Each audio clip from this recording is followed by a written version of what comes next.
You're listening to Beyond Damascus, the show where encounter meets mission. Beyond Damascus is aired on the EWTN Global Catholic Radio Network and across Ohio on St. Gabriel Radio.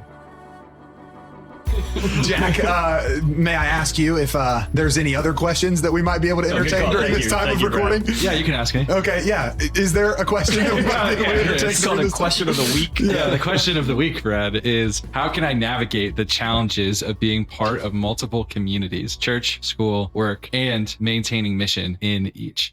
That is such a long question. Yeah, it is. How can I navigate? What was the word they used? The challenges of being a part of multiple communities. Yeah, it's a good question. I love this question. I want to throw in my 2 cents. Yeah, and kick do it, off Aaron. today.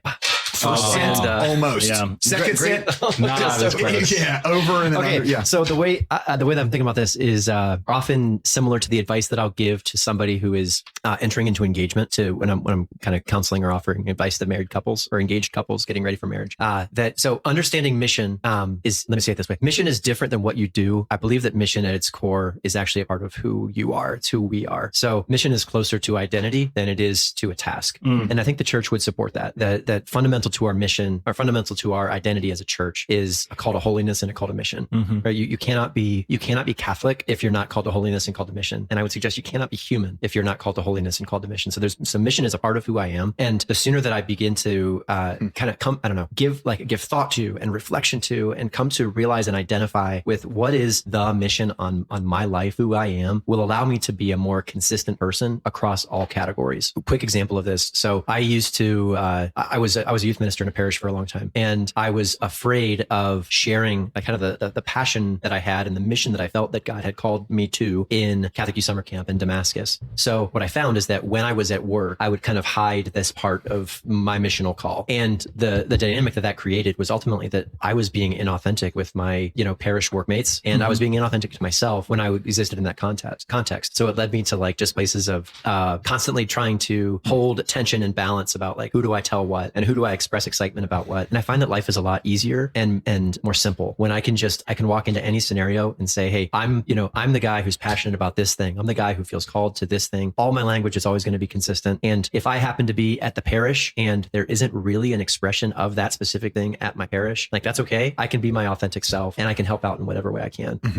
If I'm at the workplace, I can be my authentic self and I can engage in whatever way makes sense. And I think as long as you can be authentic to actually asking fundamentally, what is the mission that God's placed on me, and then bring that into whatever relationship you have, that's a key to living a consistent and a healthy expression of faith. Yeah, I think that's, what I'm hearing you say is authenticity and consistency. And that's definitely true in my life. I found, I'm forgetting who said it, but a clip one time of someone being interviewed that had a line that just stood out to me a lot. And it was, if you never lie, you never have to remember what you said. And it's very similar to what you're saying there. If I'm the same all the time, I don't have to remember who I was supposed to be in this context versus this context versus this context. Yeah. I'm just who I am in every context. And that will beget mission just by being who I am in the environment that I'm in. I feel like I may have been unclear. So why is this helpful in the context of engagement? Yeah. Because a lot of times two people will come into engagement and they'll think to themselves, there's this pressure that I'm really excited about this thing, but I can't bring it up because I don't want to overwhelm my spouse or my significant other, right? I don't want to silence her because the thing that I'm excited about is going to not support the thing that she's excited about. So we end up kind of developing this mindset that this has to be a 50-50 thing, and that I'm going to walk on eggshells, that if I feel gosh, I've gone over my 50% mark, then I'm taking too much of the pie here.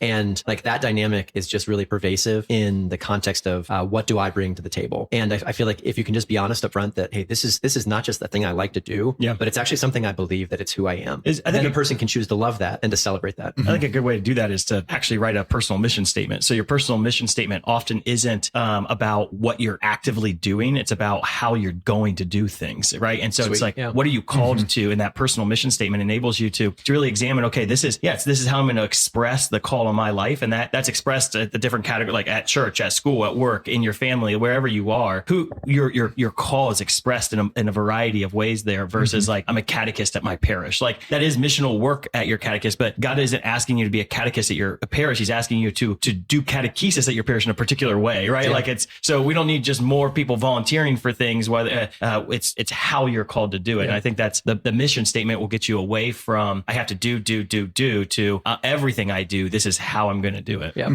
Okay. Hope that's helpful. Yeah. Well, it also, I think I can go next, but before that, I was also remembering, I think it was Pope Francis who wrote, and I don't think it was an Evangelii Gaudium, but I can't remember if it was an apostolic exhortation or if it was just a homily, but he once said that like, you're not a person on mission, but you by your existence are a mission. And so he was saying that in the context of discerning mission in your life. So like people would be like, how do I discern what's the right mission for me? He's like, well, actually by getting to know who you are, like what brings you life and how can you best bring people to the Lord? How can you best bring people to fulfillment? How can you best bring people to love? And I thought that was an awesome idea.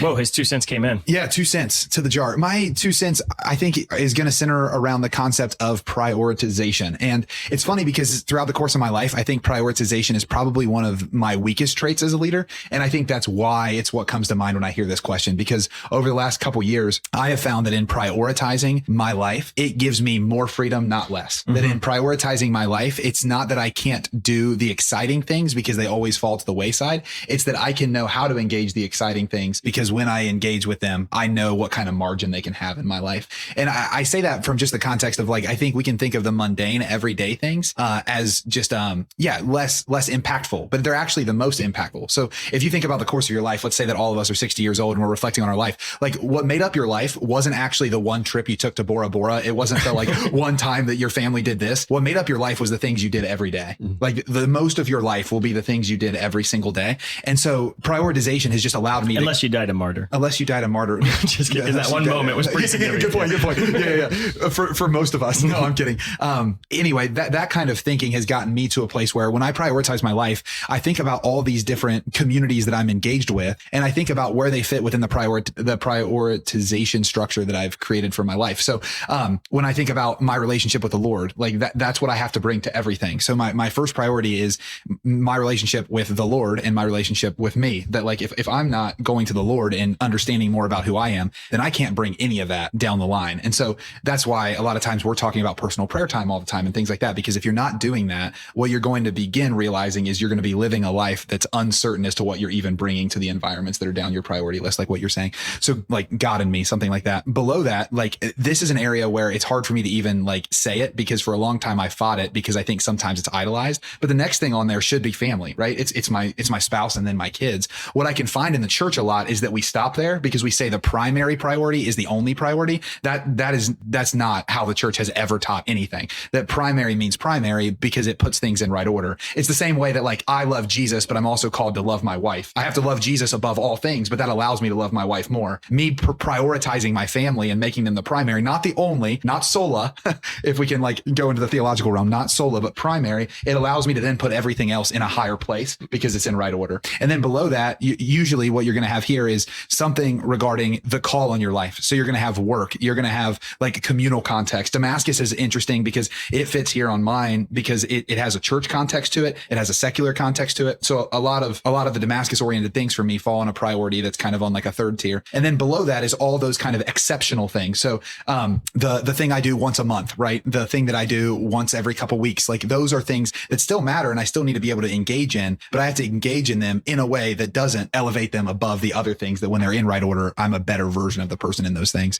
So I guess my answer to this would be, how do I confront the challenges that are faced in engaging in multiple communities? The first thing I would do is prioritize my life and then see where each of those communities fit within that prioritization structure and then determine my engagement from there. And I'm always going to be on mission, even if it's me being there for 5 minutes, right? That's the mission I'm called to. Or if I'm there every day, like I am with my wife and with my daughter. And so I would say prioritization, but in making priorities, don't make it in such a way where it's this only and not this, but rather this primary, this secondary, this tertiary, and then down the line. Brett, how intentional have you been with that personally? So like, how have you, because you actually are all over the place, right? Like you have a lot of passions, right? And so because you have a lot of passions, like you have this like a lot, you know, like that passion wells up in you and you like, do I go here? Do I go here? Do I do this? Do I do this? How have you figured out in yourself to systematically prioritize so that you are focused on the primary things you're called to and you don't dilute what God's asking of you? Yeah, thanks. I am pretty regimented. So I've done it in a very practical way. I just look at my week and I look at like certain pockets that I'm going to dedicate to each of the priorities, right? So whenever I look at a week, because I think sometimes we're like, what we tend to overestimate what we can do in a week and underestimate what we can do in a year. And so when you look at the week, just setting the bar like sufficient for that week, like don't go and say, I'm going to do all of this starting tomorrow.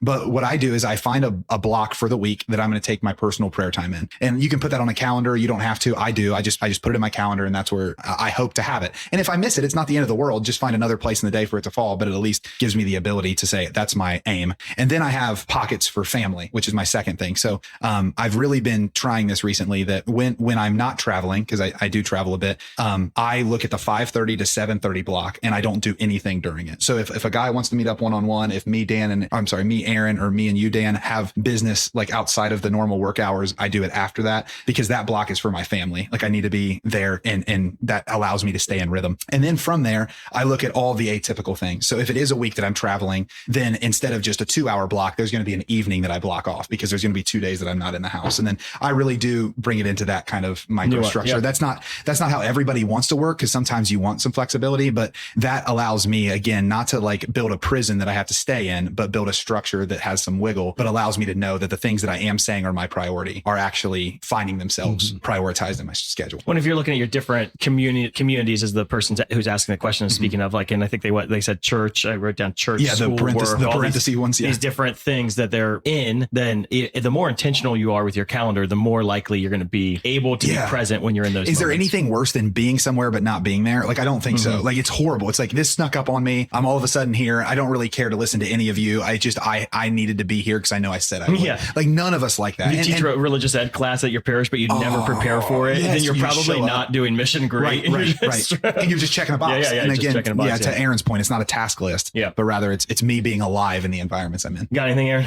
I'm trying to ask what's the heart of the person who's asking this question. And I'm perceiving that, like, what is the way that I'm engaging with the people in these communities? Because the question was community, not, I don't know, area of influence. Yeah. So like, Brad, even as you're suggesting the prioritization, like how do you suppose the people who are on the lower end of that priority list like feel about your relationship? Or is it something that like you can engage honestly? I think that was my wrestle when I first started trying it on. My initial like thought before starting to prioritize my life in that way was it'll make me robotic and it'll make the people that fall down the list feel less a part of my life. And that's actually been the opposite of what I've encountered. Like they actually feel more a part of my life because the part I give to them is real. So, I mean, a great example is actually just today, I had a guy reach out and say, hey, I loved getting to catch up. Would you have more time? I'm like, I'm actually booked through the new year. And it's not that every single pocket's taken. It's just with the way that I'm structuring my life until the new year, I can't really consider adding something else in. But I responded immediately, didn't feel pressure. His response was like, thanks so much for getting back to me. I'll just put a reminder in my phone and reach back out in January. And it like, again, it's not, that's not going to be everyone's life. So I'm not trying to relate that. But for me, that was an evidence to me that person's not, they don't feel distant from me. They feel honored that I'm being honest. It's like, I want to give you my time when I give you my time. I don't want to just fit you in. But even one step further, you may not feel a call. So like, I learned this on a business podcast. The person was like saying like, they were an author and a speaker and a business leader. And they're like, people will constantly reach out to me and ask me, hey, can you mentor me? And she was like, I can't mentor everyone. And so she doesn't want to like push someone aside and ignore them, but she wants to answer them in an honoring way. So she would say, actually, right now, what I feel called to in my life is to invest in boom, boom, boom. And because of that, I don't have the time allotted to mentor you. And then possibly give them some other option. Like you could reach out to this person, they may be or something along those lines, but you can really do that. I'm prioritizing these missions. And because of that, I actually just don't have the time. And because I've found myself, there are people who want to do something or asking something of me. And I'm like, I don't feel called to that. And so instead of just ignoring them or saying, oh, reach out again, because I don't want them to reach out again. It's actually, I answer them by sharing what I feel called to. And because I'm dedicated to these things,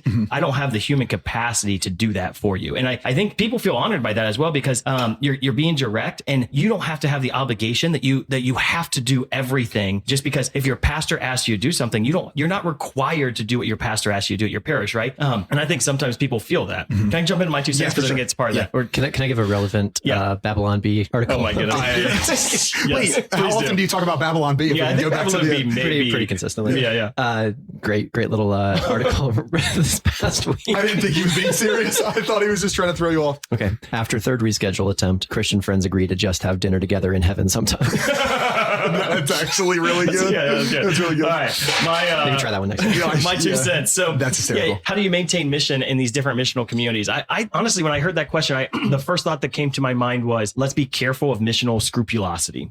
So in the same way, if we are all called to holiness and mission, and sometimes we can have scrupulosity in our life of holiness and our pursuit of God and virtue, we can also accidentally fall into scrupulosity in our life of mission, to think that I'm never being missionary enough, or I'm not doing enough mission. And ultimately, one of my favorite quotes about evangelization is Benedict XVI, Pope Benedict XVI. He said, evangelization is teaching people the art of living. So I'm evangelizing and I'm on mission wherever I am, school, church, work, family, whatever it is, as long as I'm living life abundantly and I'm living life with love, with joy, with compassion, with mercy, that my life is meant to be the gospel. And so when I authentically live the gospel with my breath and with my words and with my life, then I'm on mission. And so I think sometimes we can reduce, and Aaron, your insight was great, because it's mission is more about who we are as opposed to what we do. So don't have the scrupulosity that I'm not doing enough. And when, like Brad, like you said, when we know what we're called to do and we prioritize that, then we're focused on doing what God's asking us to do with our time, with our life, and focus on being who God's asking us to be. And so to some extent, it's just like asking each of these different pockets,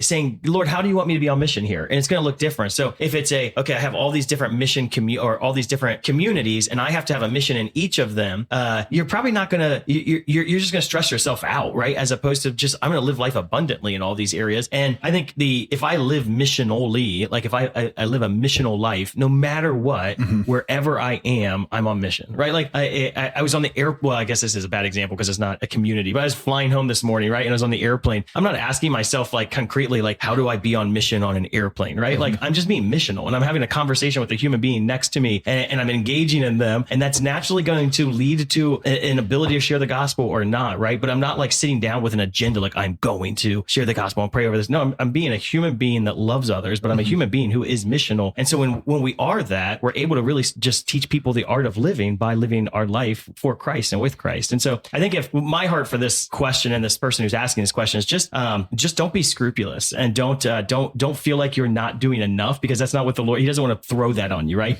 But you do want to be intentional. So if you're feeling like, okay, I have these different pockets, what is that God asking me to do there? Just sit down, make a list, and say, Lord, how do you want me to live missional in my parish? How do you want me to live missional in my workplace? And the Lord's going to guide you in that, and just do whatever he tells you to do. I know for me, like parish life is a huge part of the American Catholic Church, right? And parishes need flourishing volunteers to thrive. And so much of my early missional call was so deeply rooted to parish life. I was a parish youth minister, a parish director of religious ed. I loved parish life. I loved getting to know all the families in the parish and knowing the younger kids, the older kids, the parents. Parish life was this beautiful mission field for me. When I went into Damascus and this apostolate really took off, that my ability to spend a lot of time in the parish on mission really shrank, right? My full-time mission now became Damascus. And so just asking the Lord, how do you want me to engage in parish life now? And then I just do what I feel like he's calling me to do in that area. Does it look does parish life look the same now as it did yesterday? No. Does it look the same as it does in some of the other missional communities? No, absolutely not. And so I think the key is just do whatever he asks you to do. Like do what Jesus is asking you to do, listen to him, be intentional, and then go do it. Amen. Yeah. I was going to add too, Dan, when you think about that, where does the scrupulosity come in? Because to me, like, I think because we work in an environment where we have young adults coming in all the time and they're wanting to be great saints, they're wanting to be great Christians, they're wanting to be great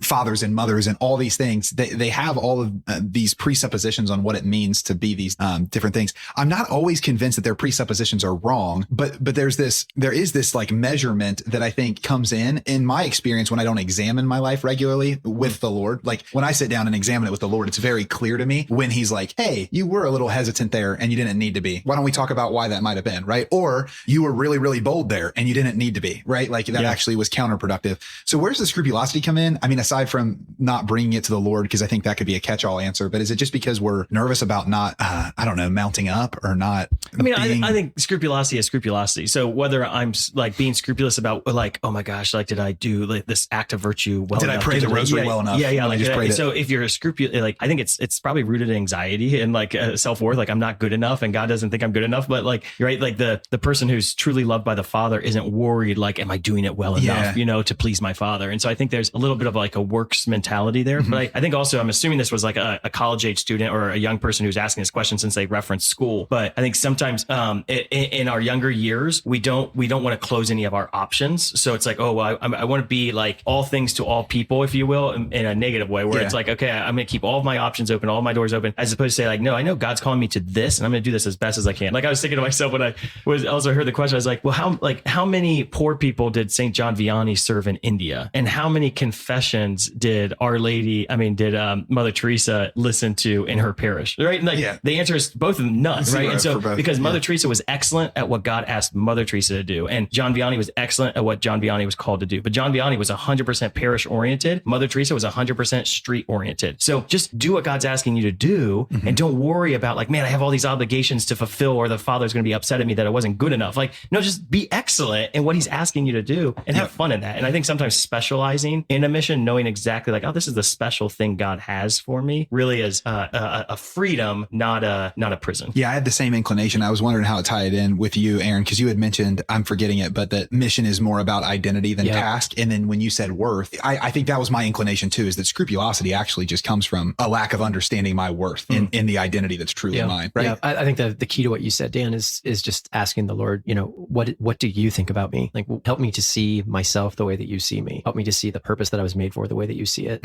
And, easier said than done. I mean, we can ask that prayer and we can pray that prayer. And when we pray that prayer, we have confidence that God will speak. And also, like, that's a question that I find myself asking the Lord all the time. And that answer is constantly being redeveloped. Right. Because a word just struck me as you were speaking to that like the mission of my life isn't a list of tasks as much as it is a lens through which I'm called to see the world and through which others are called to see me. Right. That I think the more authentic we can be to that, I'm wrestling back and forth. Is like when I ask God about my mission, am I asking about who I am or what I'm called to do?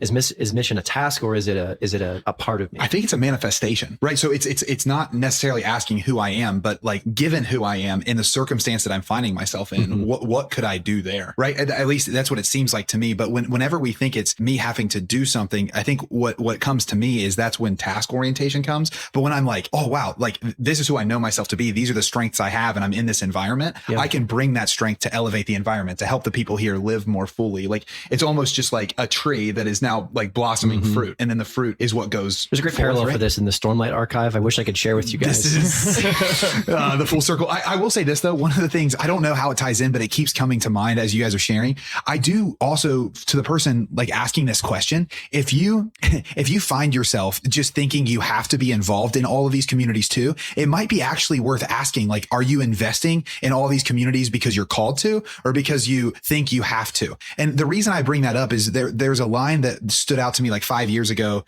just early in my time at Damascus. And it's shaped a lot of my like subsequent decisions. And it was that busyness is artificial significance. That like we tend to busy ourselves to show the world how significant we are. Like if you could just see how full my schedule is, if you could just see how long my to-do list is, if you could just like so on and so forth, if you could here's how many communities I'm a part of. And even like the way we do college and the way that we do applications for jobs lends itself to this. Like, look at how busy I've been and how good I've done at being so busy.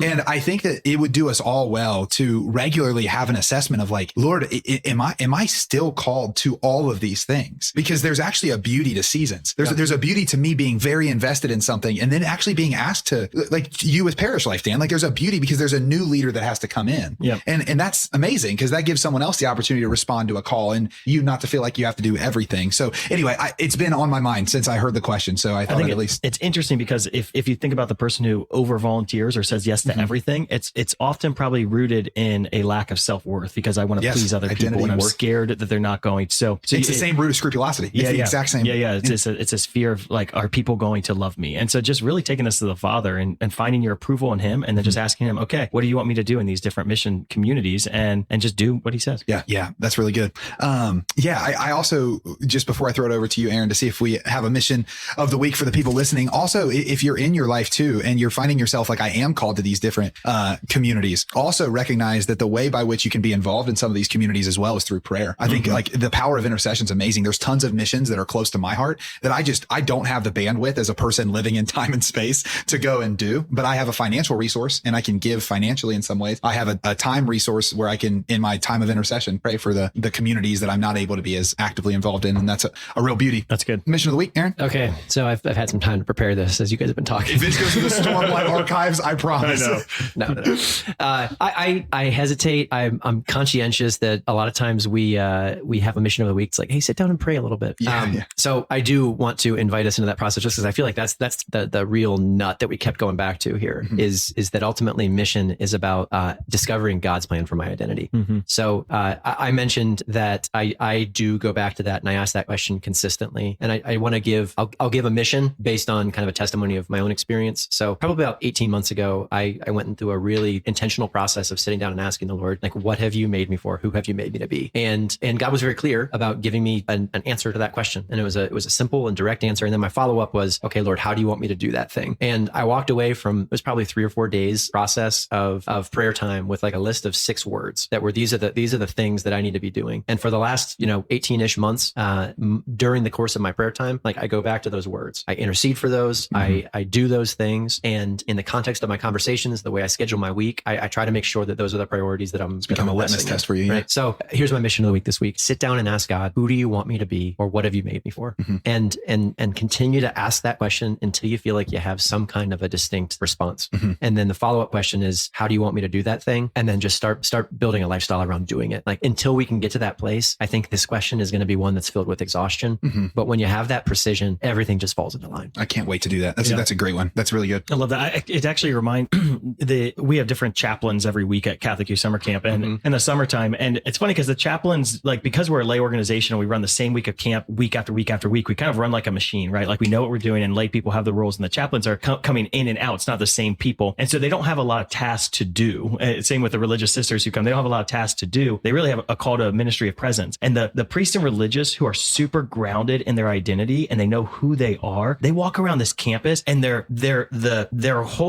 just the fruit of the Holy Spirit just pours off of them, right? Because and that's what their ministry is. It's just the fruit of the Holy Spirit is their ministry, and they have such an impact. And young people want to talk to them and ask them questions and engage with them. The ones who come that are just really focused on like what do I do or how can I get involved, and what they have a harder time, right? It's not their presence isn't ministering; it's that the tasks are ministering. And I think that Aaron, that's great. That mission of the week that you're giving is saying, yeah, how is my presence really going to minister to people as opposed to the things that I and in a unique way, like you were saying, that specialization idea, like because when I can get down to how me and the unique gifts that God's given me and the unique ways made me, that's sweet. Friends, this has been Beyond Damascus, the show where encounter meets mission. If you've been blessed by today's episode, feel free to go back and listen to some of the other questions that we've tackled that might be relevant to you in this season of life. If you think that there's someone else in your life that might benefit from questions like these, send them a link because we'd love to continue the conversation and to continue to impact mission wherever you're at and wherever you're coming from. We release every week, so follow us and subscribe to our channel and comment if you have any questions that you'd like to see a little bit more appropriate to your season of life. And we'd love to see if we can answer those here on the show. We just want to make sure that as we're closing today and as we're looking at the pennies that we threw into this jar, that you could remember, as always, that mission makes sense. CENTS, because it's like SENSE. See you next time. You're listening to Beyond Damascus, the show where encounter meets mission. Beyond Damascus is aired on the EWTN Global Catholic Radio Network and across Ohio on St. Gabriel Radio. You can listen to the whole version of today's episode on www.ewtn.com/radio/podcasts, or check us out on YouTube or your favorite podcast app. We will be right back after a short commercial break. I think if you pray and you say to the Lord, Lord, I don't understand, thy will be done. That's a prayer of faith. If something wonderful happens and I say, thank you, Lord, that's a prayer of thanksgiving. If you're distressed and you say, Lord, help me, I can't do anything about this, that's a prayer of hope. And you say, Lord, I can't take one more thing. That's a prayer of desperation. If you're talking to him about it, that's prayer. EWTN has launched new YouTube channels dedicated to what you love most. From EWTN News, Daily Mass and Devotions, EWTN shows, radio, religious catalog, and kids, it's all part of our mission to help you grow closer to God through the programs that matter most to you. Visit our main YouTube channel and explore the new navigation bar and subscribe to the channels that speak to your heart. Wherever you are on your journey of faith, there's an EWTN YouTube channel made for you. This is Father Lawrence Liu. Catholic radio is a precious gift because it places a Catholic voice in your homes, in your cars, wherever you might be. St. Dominic would pray as he walked and as he traveled throughout the length and breadth of Europe. Now, as we travel and wherever we go, Catholic radio can help us to keep our minds focused on the things of God. The world needs EWTN Catholic Radio, now more than ever. EWTN, teaching the truth. I just wanted to say how much I appreciate your show and just the whole channel in general. I'm actually a Protestant, and I really do love the Catholic Church. I want to thank you guys for allowing people to talk. I always note when I listen, you're very patient and good at listening to what the person has to say. You let the person talk, and that's wonderful.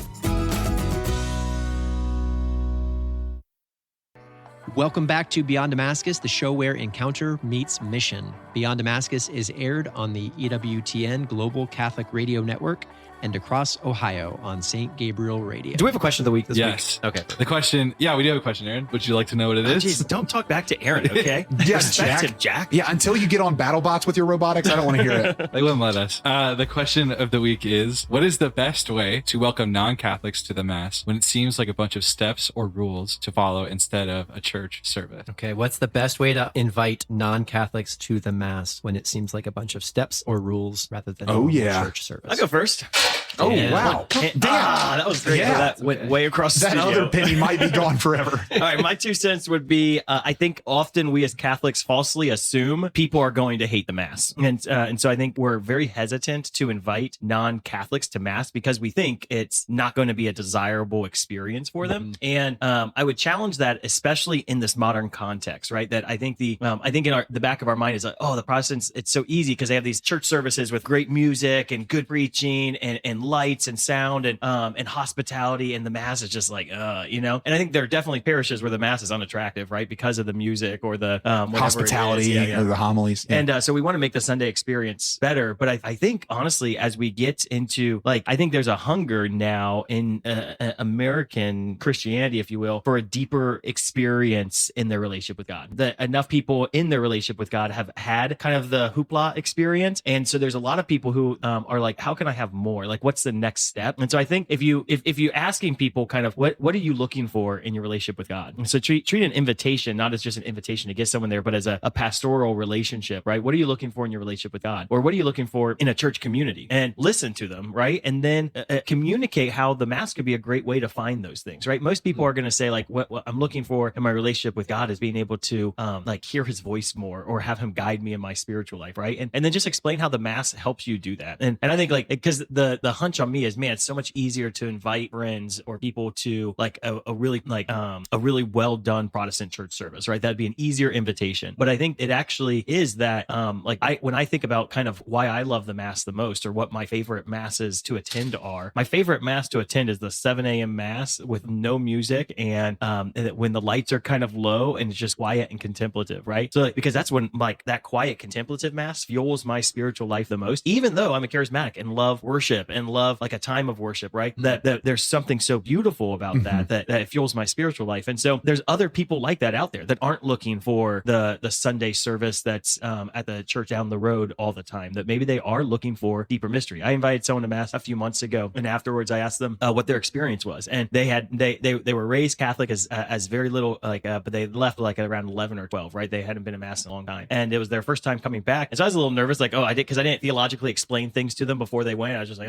just invited them. I didn't know they were going to go. So I asked them how it went, and it was so interesting because their response was, "I like how theatrical it was," and I was like, "What?" And they were like, "Yeah, you could tell that everyone really cared about what was going on, and there was a lot of focus given to what was taking place." And it was like I would have never have thought that was going to be their experience, but they just sat back and they watched, and they could see that everything centered around the altar and everything centered around the Eucharist, and they were like, "I like how there's all the stained glass windows," and I liked that they were wearing like the cassock, or they didn't say the word cassock, but I like how everyone was like dressed like they were focused on it was just theatrical to them. And so I think probably a better way to say that is they noticed the importance of the Eucharist. And so I think everyone's going to have their own experience when they go to Mass. I don't think we should assume so low of people that they're not going to enjoy it just because of the Mass. One of the I guess questions or criticisms that I'll often hear about our work at Damascus is that the type of experience that we provide for kids can't be matched by what's happening at their parish. So, the Mass that we have here at my local parish, I don't have the same dynamic preaching, or I don't have the same dynamic music, and I don't have all the big screens and all the excitement, and I don't have hundreds and hundreds of kids in the room and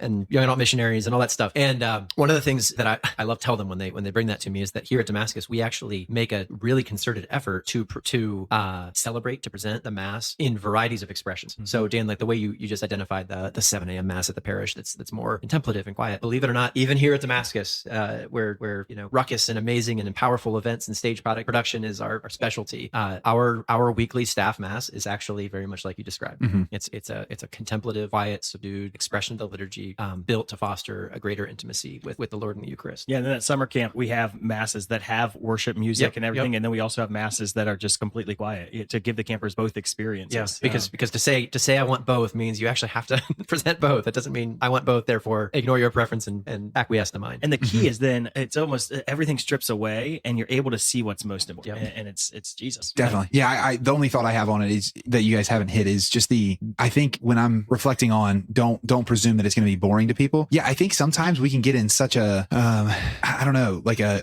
presupposition that like we are a super exclusive environment that no one could kind of understand the way we do. I'm so sorry. I lost it. Aaron just tried to flick a fly with his finger. I've never seen a human being do that before. It was the craziest mannerism. Brad. I'm so sorry, Brad. No, don't be sorry. I was trying to maintain composure, but this man just went like this. What was funny is I was watching you and I was like trying to figure out my next word, and I'm like, what is Dan doing?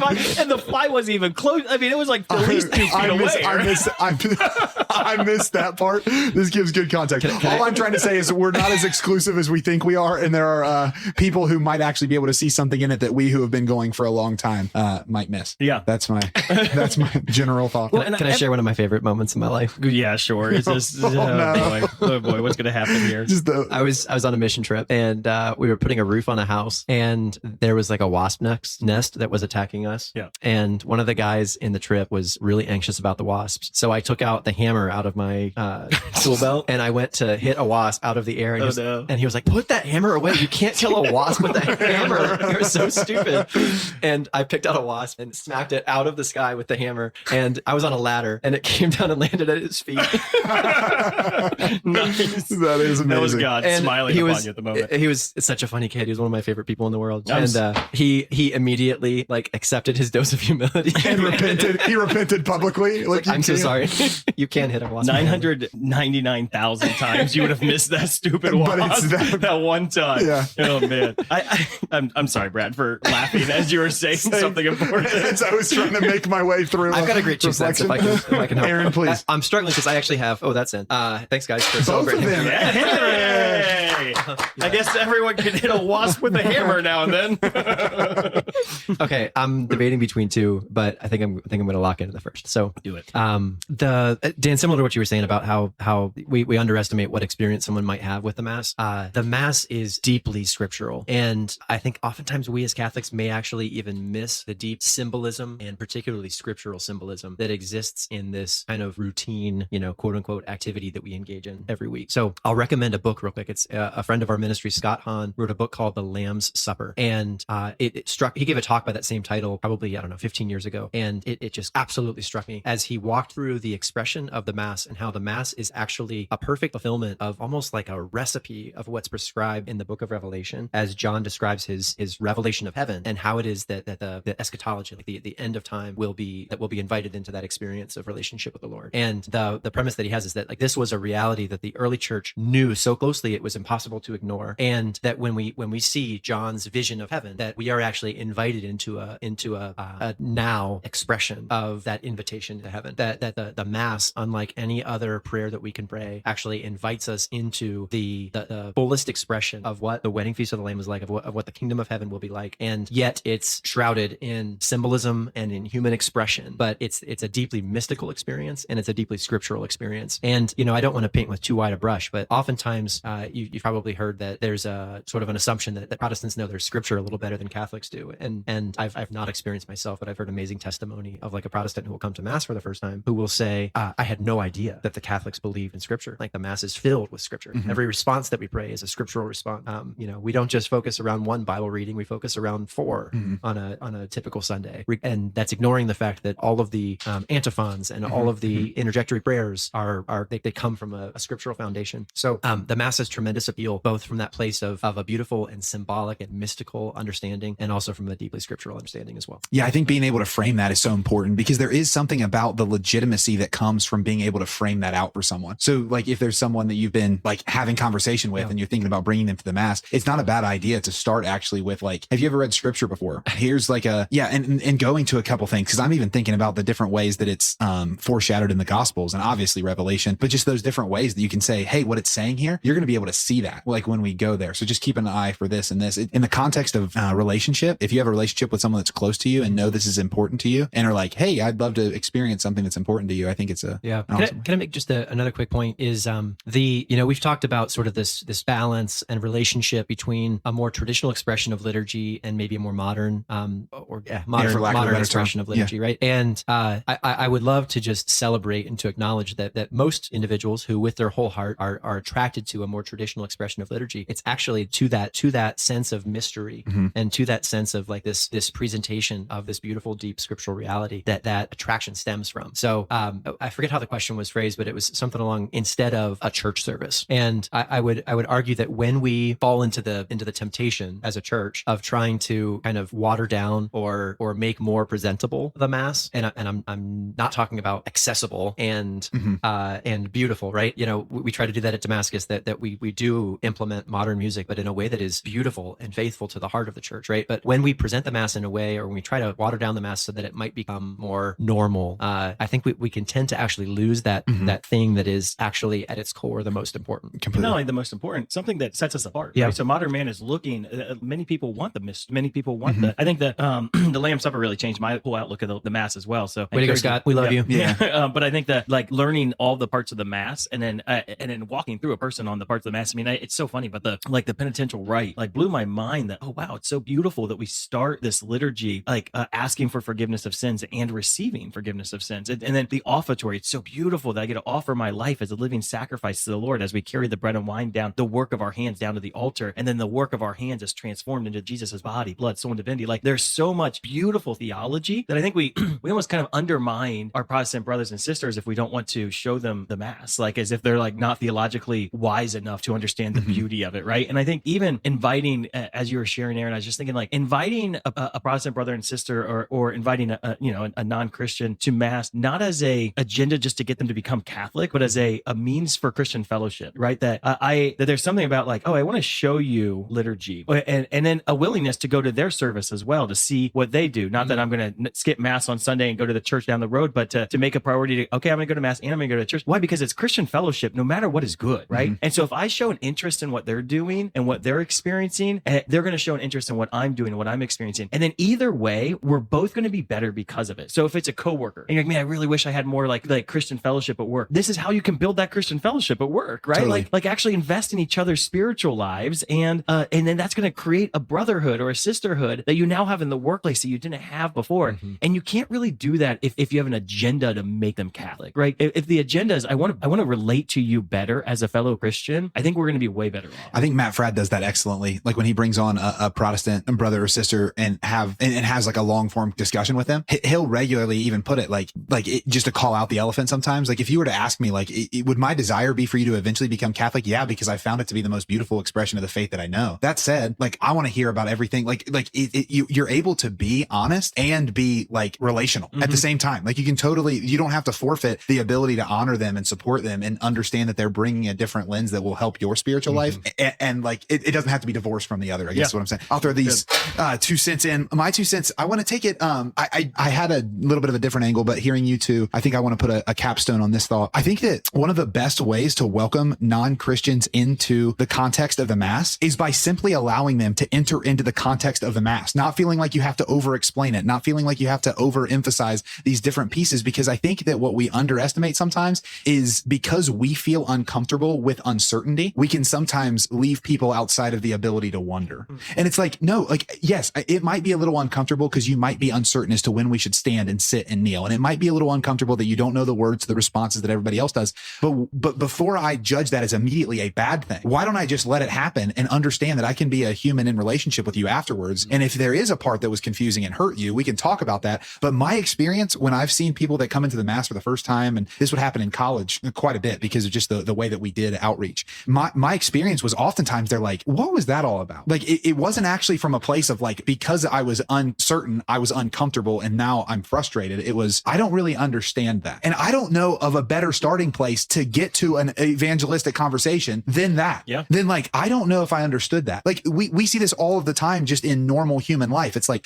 maybe God forbid, but we lose someone close to us. It's like, I don't understand that. Right. That's a first question. Or let's get it on the other side is like, man, there was a real breakthrough there and something amazing happened. And I don't really understand that. Right. Or like, man, I came out of that car accident unscathed and I don't really understand that. Or you can go into like so many scenarios, but the Mass has that power, maybe in probably from a theological perspective, definitely in a way that nothing else does, because there are parts of it that are like, that is so outside of my ability to grasp it that I'd like to ask a question about it, or I'd like to be inquisitive towards it, or I'm intrigued by it. And so I think that we can often and this is speaking to probably the person asking this question, a lot of the people that listen to this podcast regularly, you're usually looking through a missional lens, and you're probably usually thinking to yourself, like, how do I make sure to make a conversion most convenient for the person? But I think sometimes because we ask that question, instead of how can I just be faithful and how can I be in relationship, because we ask the first question and not the second, we'll hesitate to bring people into uncomfortable circumstances and situations when maybe that's exactly what they need in order to take the next step that they're called to take. So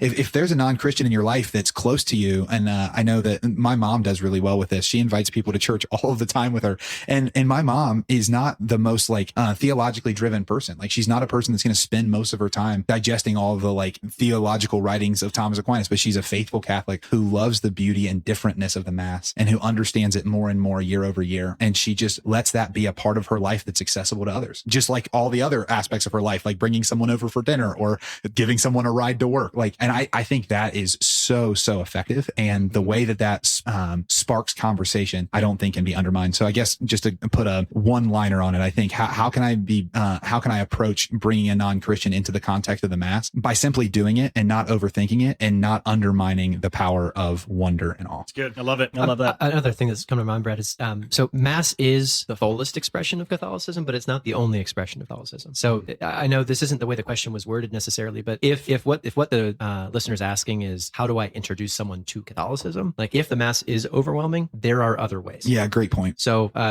we run an event here at Damascus called the Outpouring, and one of our staff members made a comment at the Outpouring. It's like you realize this is just essentially a really great Protestant service, yeah, right? Service, yeah. Mm-hmm. And it's like, yeah, well, I mean, like it's not copyrighted. We gather for music and for prayer and for preaching, and like we want to build up the body of Christ. Yeah. So something like that, or a scripture study, or a small group, that can be a great way to continue to introduce that positive experience with Catholicism, in addition to what we're discussing. Yeah, there's other evangelistic tools that we have. Well, also the idea. So this I'm not going to get too much on a soapbox, but it does frustrate me sometimes when that question of like things like the Outpouring. Let's even take it out of a personal context. But when that's questioned, it's like no. Like anything to get someone to like hear truth and start wrestling is a good thing. Like what are we talking about? Like don't allow what in our minds we know to be perfect become the enemy of the good that allows them the next step on their journey to, well, you mentioned the eschaton earlier, but the perfection that we'll experience one day. Like like, I do think that sometimes we can put the cart before the horse and not ask ourselves, like, how can we give as many opportunities for a positive engagement with Catholicism as humanly possible? Yeah. And there's going to be different ways to do that for everybody. Some people are going to benefit from going to the daily mass with Dan, and that's amazing. Some people are going to benefit from having an invite to come to something like the Outpouring. Some are going to have a benefit of entering an Advent Bible study with you. But I think the liturgy, when you're familiar with other church experiences like the Outpouring, where you have preaching and worship and prayer ministry, like when you have experiences like that, and then you're introduced for the first time ever to the liturgy, you realize, well, this is a different kind of prayer. Because when I go to other services, I'm usually the customer, right? And like, you feel that way. The preacher is speaking to me. The preacher is motivating me to have an encounter with Jesus, right? It's almost, but then when you enter into liturgical experiences, whether that's the mass or adoration, which is a liturgical experience, all of a sudden I'm no longer the main character. He is. And I think there's something really interesting about that, where all the prayer is directed to the Father. Towards, there's something going this direction forward, as opposed to something coming to me. And someone who's familiar with Christian prayer services, when they all of a sudden get in front of a liturgical experience, they're like, oh, this is different. And then that's when the wonder comes, like, well, why did you do that? Why'd you do that? So often inviting people who are engaged in different Christian services is going to be a cool, stark reality, because it's going to spark some questions in them just naturally. That's actually brilliant. Yeah, it actually gives the context for the differentness. Yeah. Like it gives the thing that you're comparing what you're experiencing in the mass to. I think that's actually brilliant. Yeah, obviously. That's why it's not bad to go to a church service that's non-Catholic and get fed by it and built up by it, because it's meant to feed you. And it's a different kind of prayer. Exactly. It's a different kind of experience. And so you don't have to feel guilty doing that. It's good for your spiritual life, then do it, right? Yeah. But the liturgical prayer, and the church only asks that we do that for 1 hour of each week, right? Like, it's a particular kind of prayer. And so we can fill our lives with other things, because sometimes people leave the Catholic Church because they want these other experiences, right? And it's like, no, you should have those other experiences. Those are healthy things. Not saying that you should like bounce. I'm not like encouraging everyone just go find Protestant churches to go to, but those aren't bad. And we've got to, as Catholics, we have to stop acting like that's bad, and that we're gonna like go, that we're gonna like somehow like fall prey to Satan by going to a Protestant church service, right? No, they're meant to edify you and build your spiritual life up. Do you need to be theologically discerning? Maybe, right? But I feel like most common lay people aren't like getting led theologically hardcore astray, but stay grounded in your weekly experience of the liturgy as well. Yeah, I love that. The liturgy, the mass is the same everywhere. It's universal, right? The mass that happens in the beautiful cathedrals of Rome is the same mass that's presented in my local parish. It's unbelievable. Whether I like the organist or not, right? And one final thought on this topic is, if truly you're going after, like, I want to experience for myself, or I want to invite somebody into an experience that is truly celebrates mystery, don't be ashamed of maybe seeking out like a particular mass. I think of even here in the Diocese of Columbus, some of the masses around the Triduum that are celebrated at our cathedral are just they completely blow me out of the water every time I attend, because the choir is so beautifully practiced, and everything flows in such a way that's been rehearsed, orchestrated for the purpose of bringing honor and glory to God. Like I also don't want to encourage shopping around. Like, going to your local parish is a great way to engage consistently in the mass, but it's also good to have a variety of different experiences. And even in that, the tenebrae is what I think of often, and it's like I think that's fascinating that the non-Christian that came with you, Dan, mentioned the theatrics of it.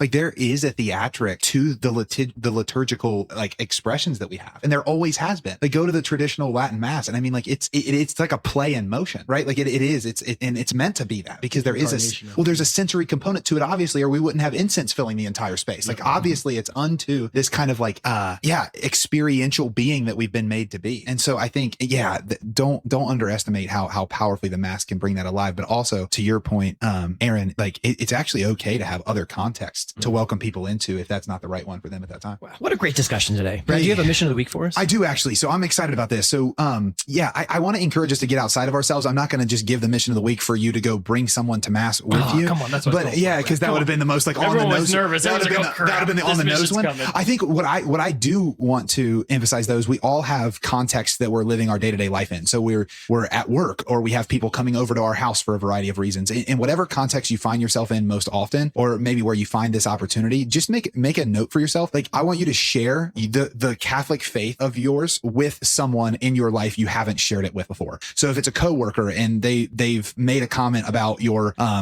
crucifix on your desk, and you've never actually expressed to them that, like, yeah, actually, what's your faith like tradition like? Because I was born and raised Catholic, and that's the reason I keep this there. Or if like someone comes over and you have some kind of seasonal decoration, if you have an Advent wreath, or if you have something else, like actually taking the time to, if someone notices something like that, or you find an opportunity, really just presenting like, yeah, I am Catholic and I love it. Ownership. Yeah, exactly. Ownership instead of just renting. Because I think a lot of times we can do all of the cool things like wear the crucifix, have the Catholic radio bumper sticker, but never actually tell someone that like, I am proud that this is what I have. And I think that could get us along the line. And maybe someone that's listening will welcome someone to Mass from that. Yeah. I love the Mass. This has been a fun conversation. I don't think we talk about the Mass often enough. Well, it's a show about mission, and so the Mass is super mission oriented. Yes, so. which we also miss all the time, but that's for a different day. I do love the Mass, and I do love mission. Brad, you made mention though the word Mass actually comes from the word mission. That mission and the Mass are one expression in the same. We can't have a relationship with the Lord outside of a relationship with mission. So thank you for joining us for Beyond Damascus. This is, of course, the show where encounter meets mission, and I hope that this show was edifying for you. That this little 30-minute conversation of the Mass is getting you pumped and excited.